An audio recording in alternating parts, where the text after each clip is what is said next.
اعوذ باللہ من الشیطان الرجیم بسم اللہ الرحمن الرحیم یا ایہا الذین آمنوا لا تتخذوا اليہود والنصارى اولیاء بعضهم اولیاء بعض ومن یتولہم منکم فإنہ منہم ان اللہ لا یہدی القوم الظالمین۔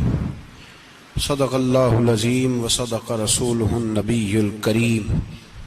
ان اللہ وملائکتہ یصلون علی النبی یا ایہا الذین آمنوا صلوا علیہ وسلموا تسلیما۔ اللہم صل علی سیدنا ومولانا محمد معدن الجود والکرم وآلہ وبارک وسلم۔ حمد و صلاۃ کے بعد سورۃ المائدہ چھٹا پارہ ہے، آیت نمبر 51۔ اللہ تبارک و تعالی نے ارشاد فرمایا یا ایھا الذین آمنوا لا تتخذوا اليہود والنصارى اولیاء، اے ایمان والو یہودیوں اور عیسائیوں کو دوست نہ بناؤ۔ یہ مضمون قرآن پاک کی بہت ساری آیات میں، اس آیت کا انداز ذرا تھوڑا نرالا ہے۔ انہیں دوست نہ بناؤ، کیوں؟